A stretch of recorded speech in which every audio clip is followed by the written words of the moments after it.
丹东，鸭绿江的对面便是朝鲜。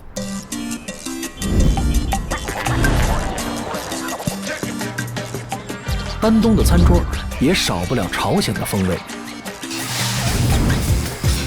各类腌制泡菜自不必提，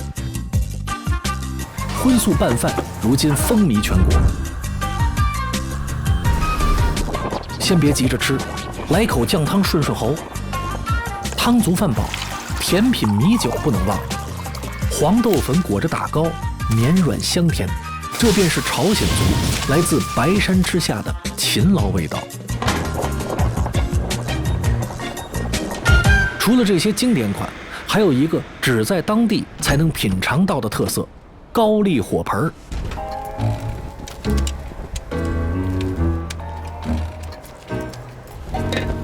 这个玩意儿，因为刚开始干，有很多人都不知道这个东西。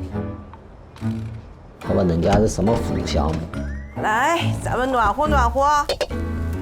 我说俺家是餐饮，不是服务项目。哎，你好，我们家就火盆，没别的。你着急也得来呀。老板金龙国，朝鲜族人，他和妻子张艳萍一同经营着这家民族特色的火盆店。只有朝鲜族在农村待着吧，才知道这个火盆。火盆本是家中烧炭取暖的器具，放上锅具，煎炒炖煮，烤火暖身，两不误。朝鲜族姓金的比较多嘛，因为我本身我就姓金，金家就代表着朝鲜族，也代表我的味道。好的五花肉嘎点，小里脊称个5个6个就行了。你要给我称个提劲儿啊。最基本的就是猪肉了、牛的了、豆腐、豆芽了，就是给做到14种。14种菜品是老金家经典配置，而下锅顺序才是老金的烹饪智慧。火盆支起，豆腐下锅，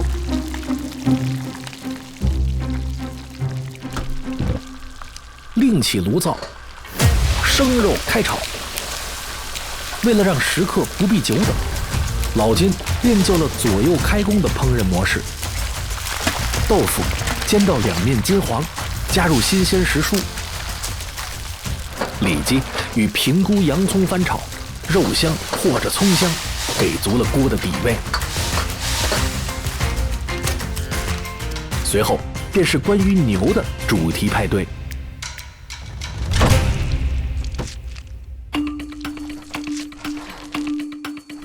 牛筋提前汆熟，剔骨去肉，只留筋头巴脑。牛肚、牛肠清洗去腥，脏器的鲜美则要靠后续的炖煮。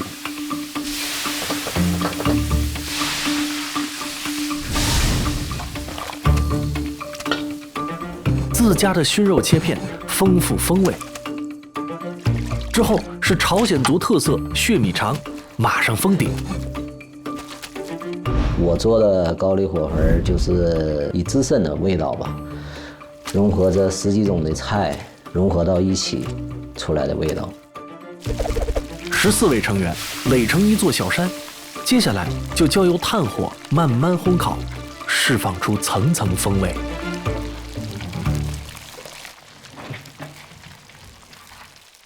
咱们的好啦，这里面的这个米肠、五花肉，还有里面的豆芽和茼蒿啊，要等2分钟再吃。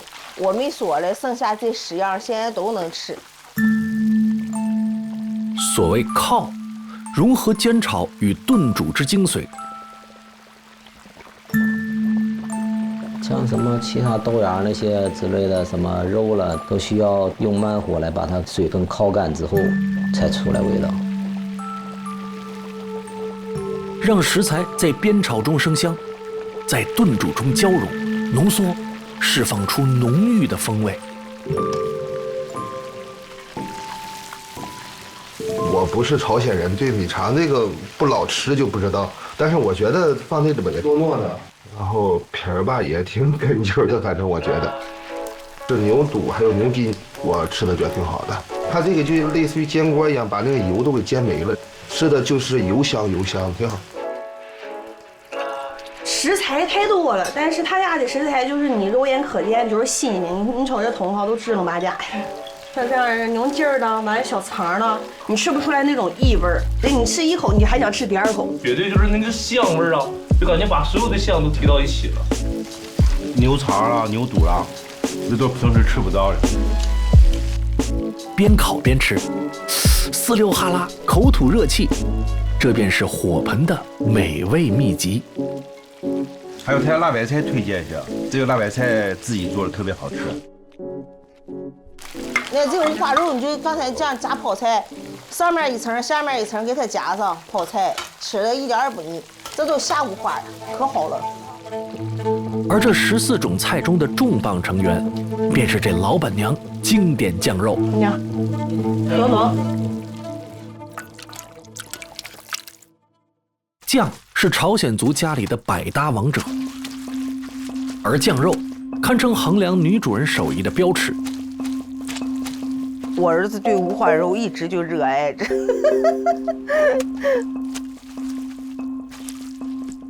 这个就像你们家，你妈妈会做饭，你没事儿你就做饭。我们家这个五花肉吃的90%人都说一点都不腻，而且没有那种猪毛味儿，就是腥气味儿。吃的就像南方的熏肉，然后不腻，就像腊肉那种的，就是透那种感觉的。炭火慢煨半个多钟，再关火焖制1个钟头，这样处理的五花肉才会软硬刚好，酱味适中。这个高丽火盆它原本它就是一家人吃的东西，它不是说像那个饭店啦什么那个各式各样。就像我们家做这种最传统的高丽火盆，里边猪牛混合的，现在已经没有几家做了。这里边就是6荤8素，它都是有寓意的。好嘞，开动，不用等了。对，黄花菜也叫忘忧草，他吃火盆，他就是希望平平安安的，红红火火的。我们刚开始知道的时候，也是从朝鲜族朋友那儿知道的这个火盆儿，而时间长了要不吃的话，就很馋很香。看过一个电视剧，就是《请回答1988》，他就是一帮好朋友，一到下雪的时候就围在一起吃火盆这种东西，感觉氛围就不一样。那盖一个，咱也不能碰一下。到最后了，还得来碗那个炒饭呢。他那个炒饭是，就人人来到了就必点，必须要吃的一个。炒一碗哈。这个什么酱？自己家做的，专门留火盆炒饭的酱，因为他刚才这不下油了吗？你要不放点酱，我要给你倒一碗大米饭，咱俩出门那嘴都得给沾上。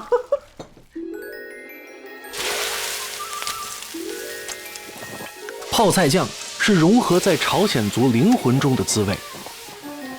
酱被余温煸炒出香，米饭再豪放扣上，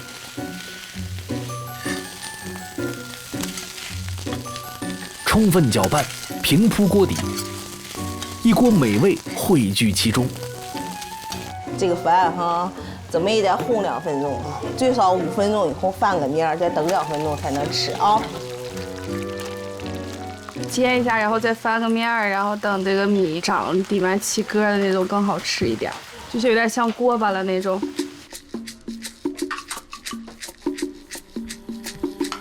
等它融入了14种的精华呀，那个汤汁啊什么都混到一起去了，最后也是炒这个饭炒出来确实比较有小时候的味道。余温更是烧出了一层金灿灿、脆滋滋的锅巴。这饭你就吃吧，一吃一个不吱声。来，上来。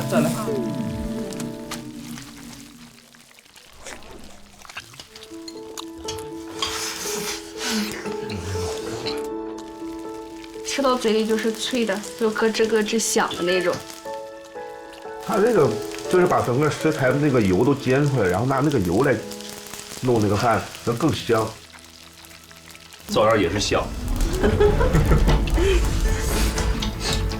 所谓老金家的味道，或许就是食材的巧妙搭配，酱肉的用心，锅巴的香脆，火盆的温暖。这一切，何尝不是一种家的味道？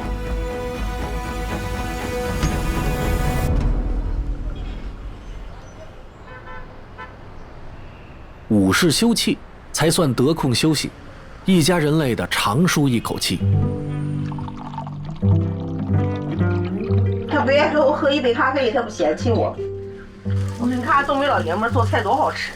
但是你没老娘们儿虎娘们儿。他说我是虎娘们儿。夫妻二人曾出国闯荡，后来相识相知，最后回国生子开店。四舍五入也算海归创业，而创得最大的业，与其说是这家小店，不如说是那个懂事的孩子。给他这样立起来，有点看不清，使劲往里怼，然后你一压它就出来了。小静那个店里面管什么？监工，负责林宝的食品，全部他都能给你清理。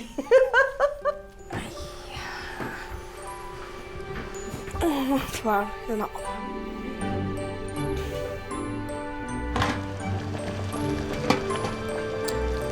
1个多小时的蒸煮，酱香肉香充满了整间小店。儿子也终于等来了最喜爱的五花肉。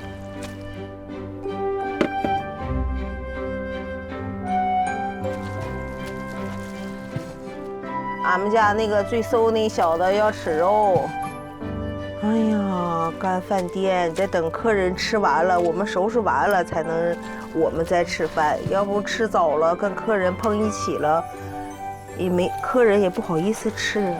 这个是根据我们选足自己的口味自己做的，因为泡菜本身它就是发酵的，它吃了对身体才好嘞。他就吃这样有营养的，他能瘦吗？你说？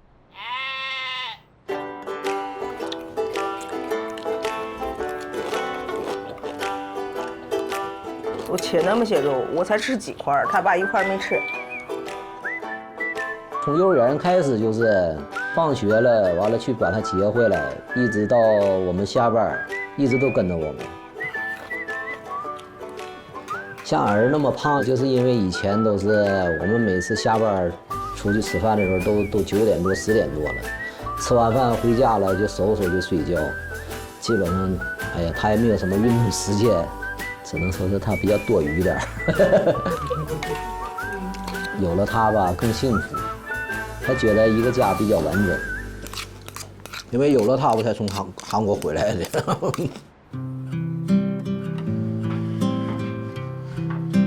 当时因儿子开店，现在却因开店而没有时间陪儿子。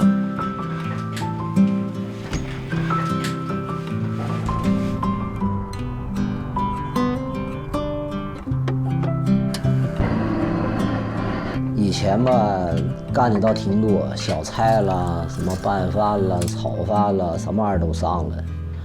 后来干一干就不太喜欢弄了，我就把这一个干好得了。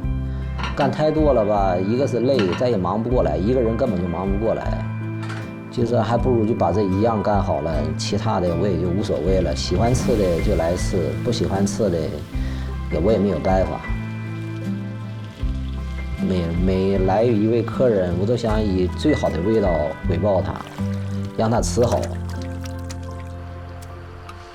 就是让他走完之后还有那一种，哎呀，下次有机会我还得再过来。做下一个小盆麻辣，我往上走了。生活多有无奈，但直面无奈，保持热爱，何尝不是一种勇敢？可以开动，不用再等了。八方来客，络绎进门，老婆、孩子，热火盆，火盆上欢笑泪水不断，火盆下依旧温暖。